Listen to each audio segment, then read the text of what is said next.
Good morning. Good morning. Welcome back to the Nichols Center live stream, Healing the Community. I'm your host, Tara Nichols. I'm very excited to be here. It has been, 4 or 5 weeks since we've been able to come together and share these conversations about mental health. And I'm so grateful that you are here today.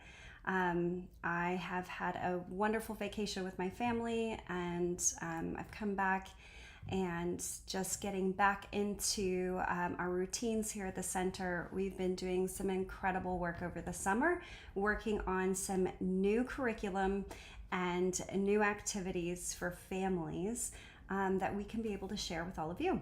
So I want to tell you a little bit about what we've got going on and how this can help you and your community build trauma-informed mental health concepts, curriculums, and programs so that you can help your community heal.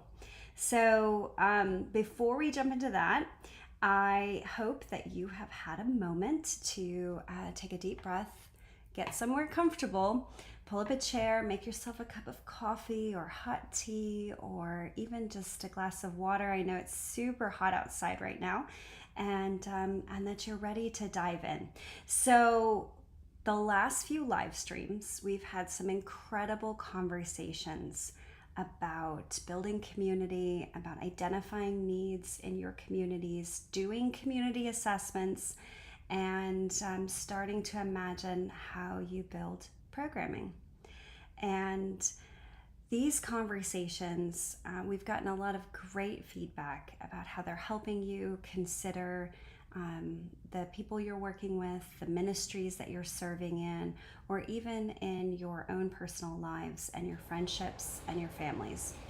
And today, our conversation goes to building community through establishing belonging.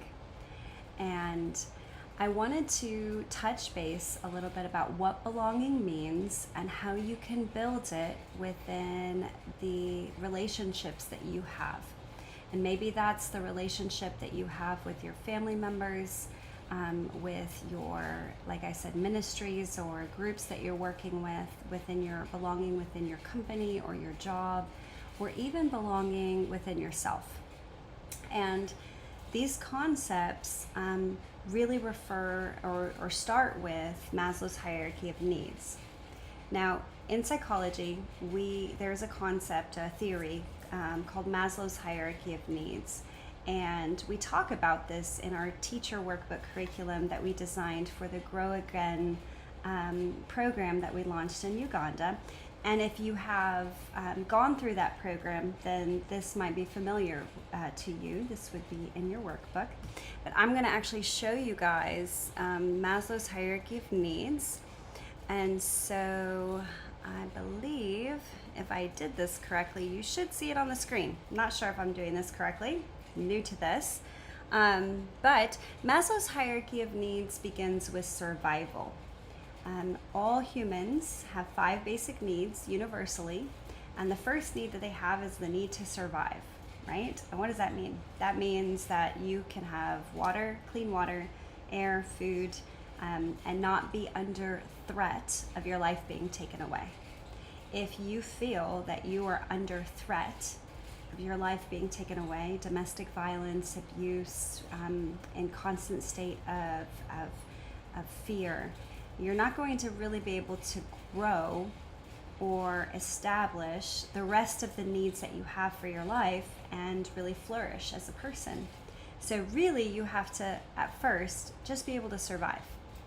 And then you have to establish safety. Safety is the second need.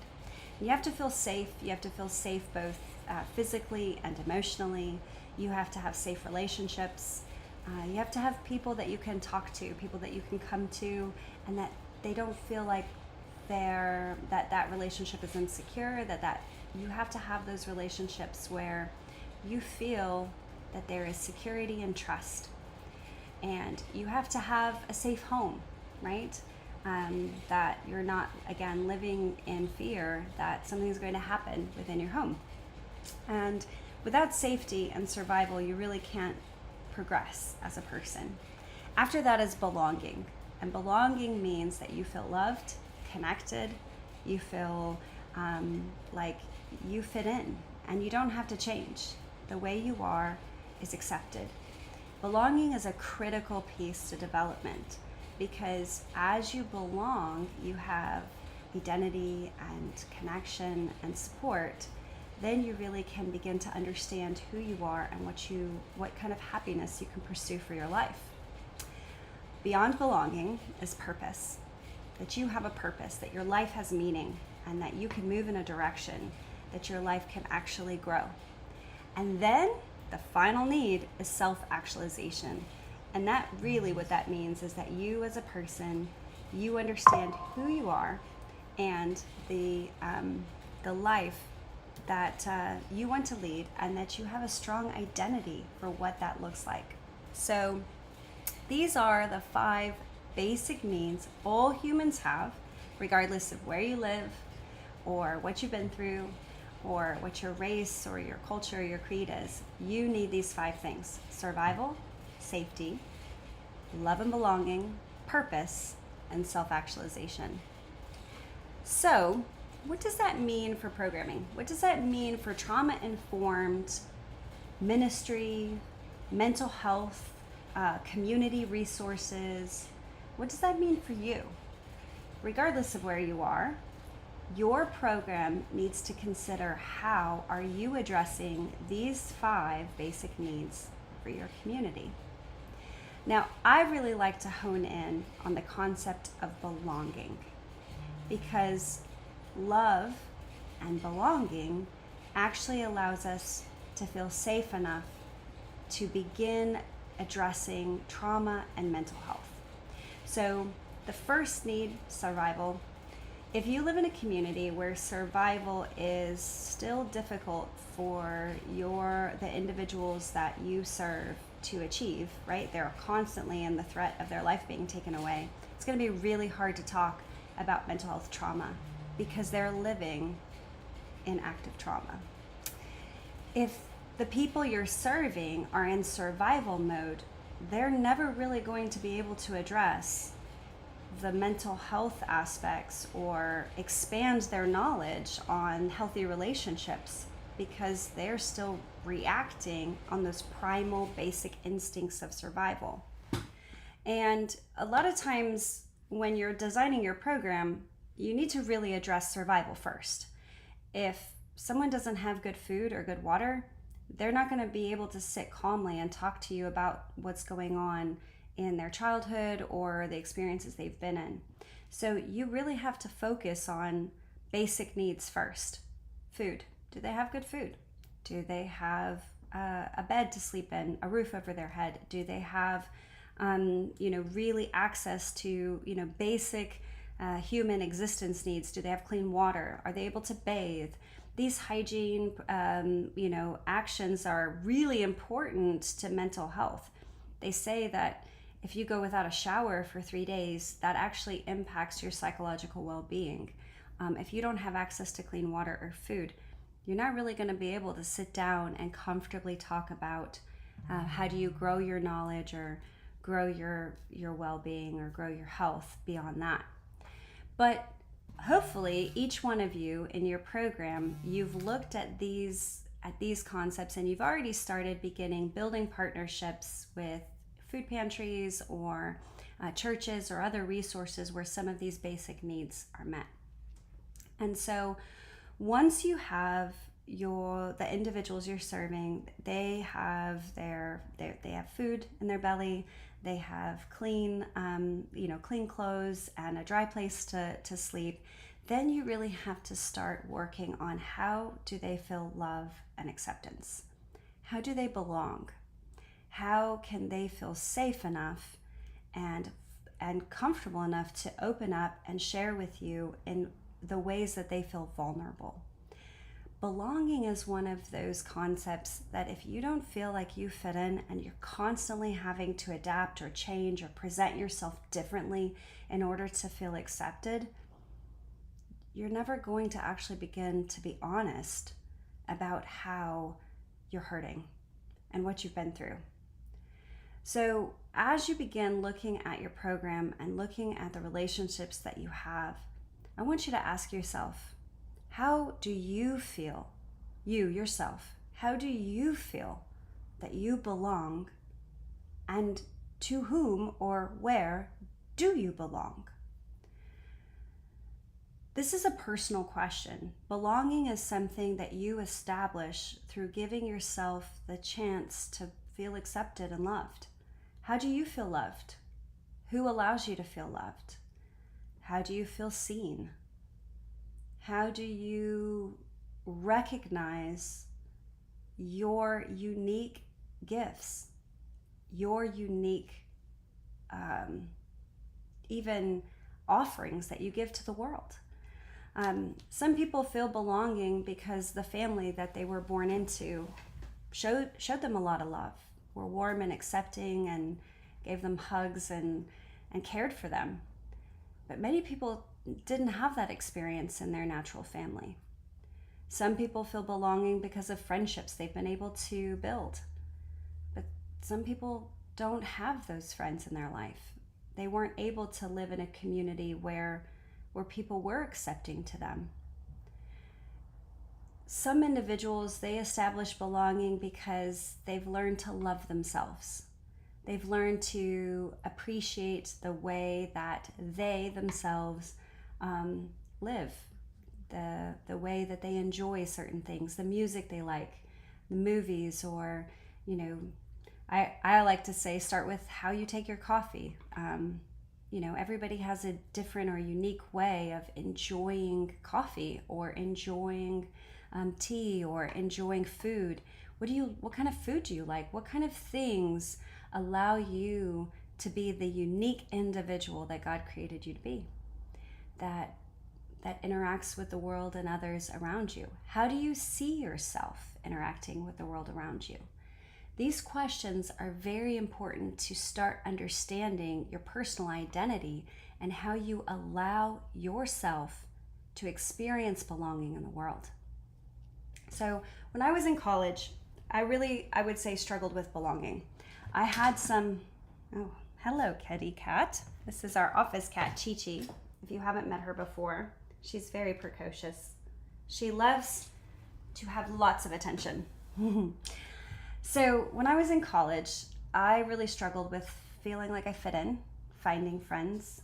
And so I started really with understanding the type of music I liked, how I wanted to engage these friendships, how did I want to make new friends, and really began looking at those small actions, the small behaviors that I did every day, and whether that was allowing me to establish a sense of belonging, or if that was maybe not representing myself in the way I wanted to be.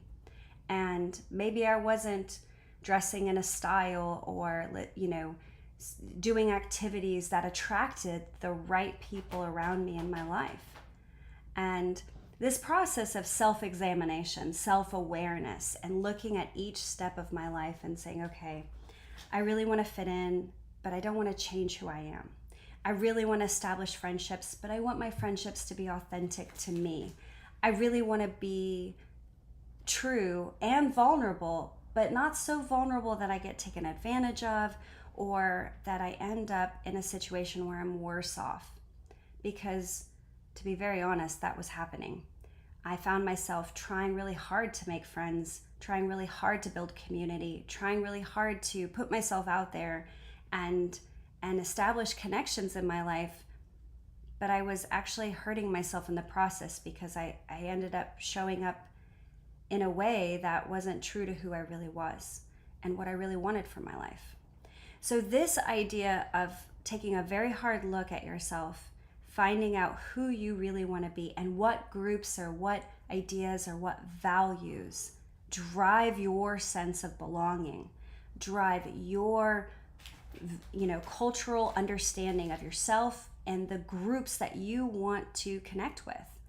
That first step of understanding who you are and your process and allowing yourself to put yourself out there to connect and belong, that was so important. that lesson actually is something that has helped me for the rest of my life, and even when working with other individuals and groups, that it's so important to take that first look at yourself and say, okay, I really want to fit in. I really want to have friends. I really want to belong. I really want to heal. I want to grow as a person, but I don't want to do it in a way that changes who I am. I don't want to do it in a way that allows me to be exploited or hurt in the process.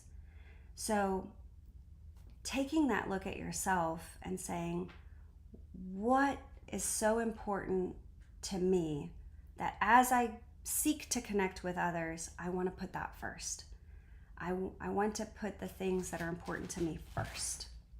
Taking that and writing a list about yourself. What is it you like?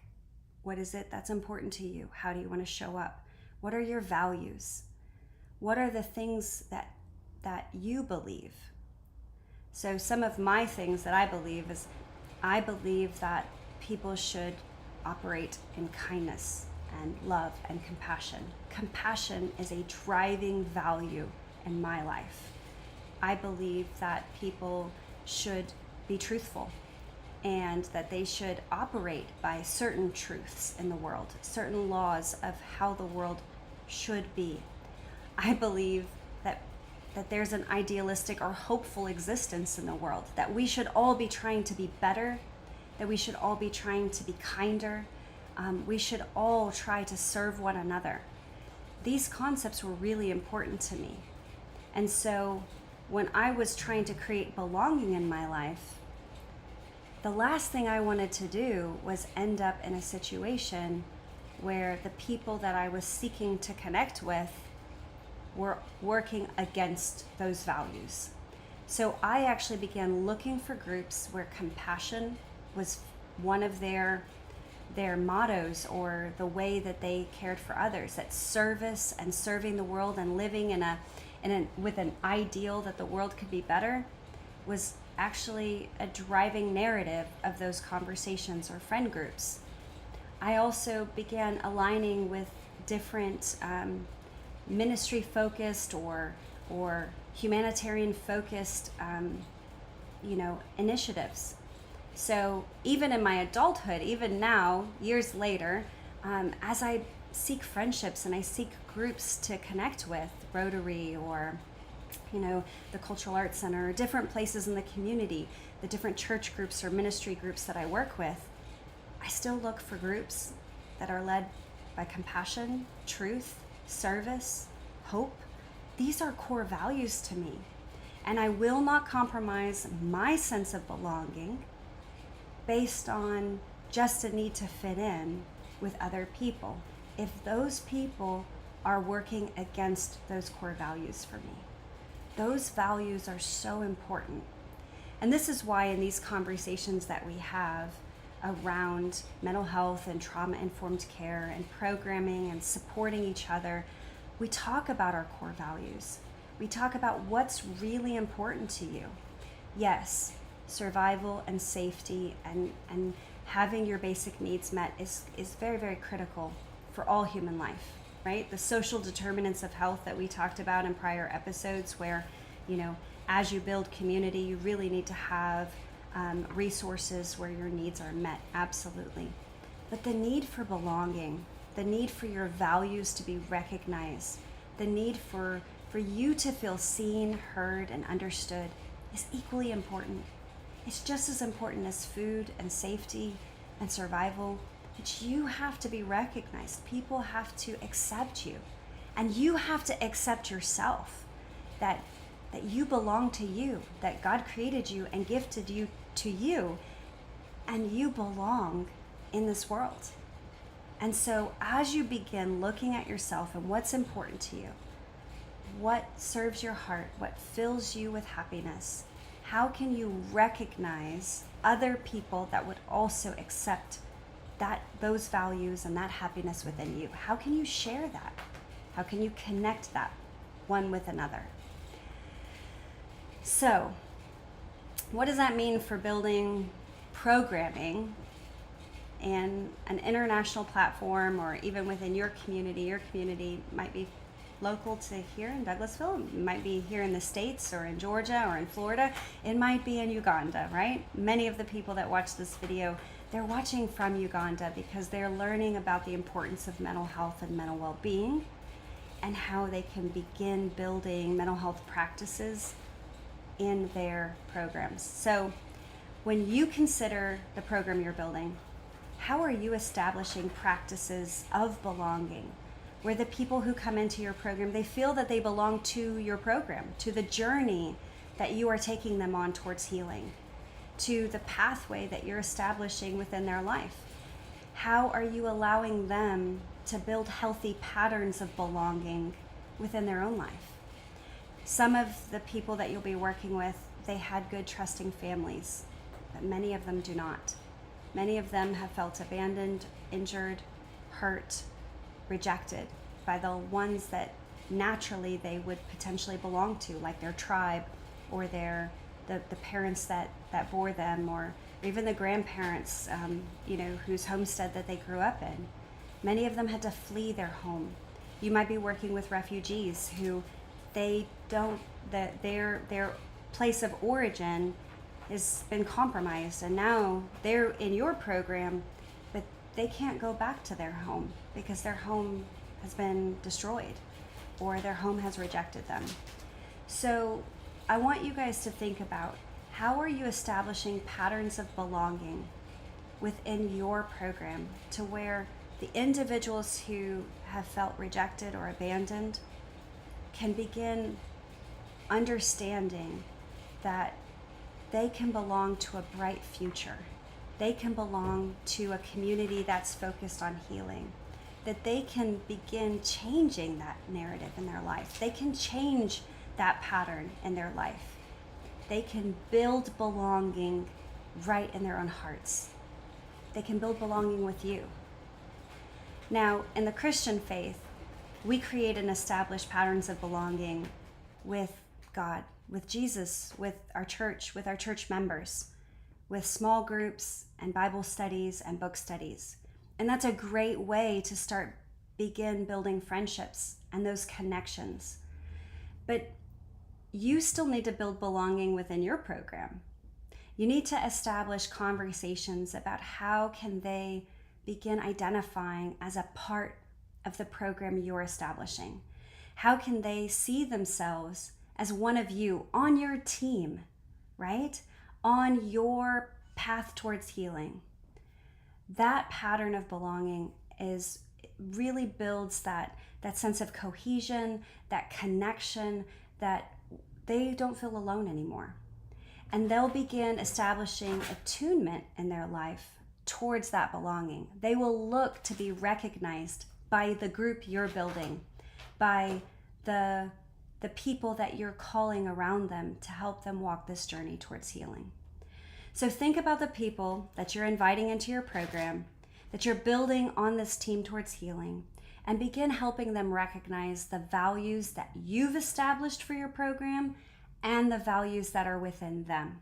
Ask themselves, what's so important that's within their heart that they want to believe and they want to connect with? What are the things that help them feel strong, confident, resilient?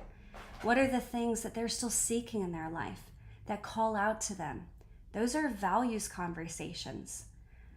Do they have hope? Do they have compassion? Do they have empathy?